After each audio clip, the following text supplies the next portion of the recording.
বাংলাদেশের গ্রামীণ জীবনের সঙ্গে বাঁশের সম্পর্ক অঙ্গাঙ্গিভাবে জড়িত।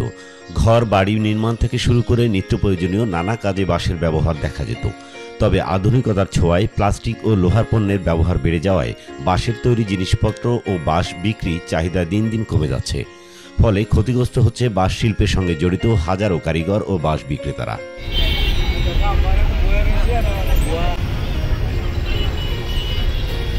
বিক্রেতারা বলছেন, বাঁশ আগের মতো আর বিক্রি হয় না। গ্রীষ্মকালে কিছু বাঁশ বিক্রি হলেও শীতকালে একদমই বিক্রি হয় না। তারা আরও বলেন, আগে বাঁশের দাম কম থাকলেও বিক্রি ভালো হতো, কিন্তু এখন বাঁশ বিক্রিও কম, দামও বেশি। প্রতিটি বাঁশ 250 থেকে 550 টাকা পর্যন্ত বিক্রি হচ্ছে। বিক্রেতারা জানান, আগে চাহিদা বলতে কাঁচা ঘর বাড়ি যখন ছিল তখন দোতলা ঘর করতো, একতলা করতো, সেগুলো বাঁশের ব্যবহার হইতো। এখনো হয়, যখন মাটি নতুন জায়গা কেনা হয়, মাটি বেড়া দেয়, মাটি পেলে তখন বাঁশের কাজে লাগে। আগে তো মনে করেন কাম কাজ হইতে, এখন তো কাম কাজে কম, এই কারণে বেচা কিনা না। এই যে আজকে মনে করেন এতক্ষণ বেলা হয়েছে, একটা টাকাও বিক্রি করতে পারি না। এখন মনে করেন পাইপ টাইপ লাগিয়ে মানে এগুলা সেন্টারিং করে, এখন বাঁশের প্রয়োজন কম।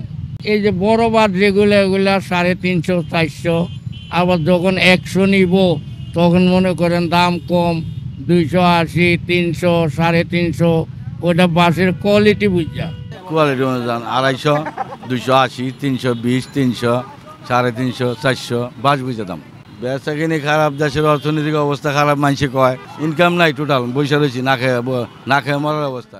তবুও অনেকে এখনও এই ঐতিহ্য ধরে রাখতে কাজ করে যাচ্ছেন। অনেক পরিবার আজও জীবিকার তাগিদে বাঁশের কাজ চালিয়ে যাচ্ছেন। কারিগররা জানান, আমরা ছোটবেলা থেকে এই কাজ করছি, এখন মানুষ প্লাস্টিকের জিনিস নিচ্ছে, তাই আয় কমে গেছে। এখন তো হয় নাই যে আজকে সারাদিনে কোনো কাজ কাম নাই, মানে 500 700 এরকম হয়। এটা তো কি মানে না চললেও তো এইভাবেই টেনে টেনে চালাইতে। আমরা আগে থেকে আসছি, আগে থেকে করে আসছি, আগে বেচা কিনি হইতো, এখন কম হয়। বাঁশের দোকানে কাজ করছি প্রায় 25 বছর, আগের মতো কোনো ইনকাম নাই, চলি এখানে কষ্ট করে, কষ্ট ছাড়া হয়ে গেছে। বাঁশ শুধু একটি গাছ নয়, এটি বাংলাদেশের সংস্কৃতি, ঐতিহ্য ও অর্থনীতির এক গুরুত্বপূর্ণ অংশ। সঠিক উদ্যোগ ও প্রশিক্ষণের মাধ্যমে বাঁশ শিল্প আবারও ফিরে পেতে পারে তার হারানো গৌরব। আশরাফুল আহমেদ, আজকের দৈনিক।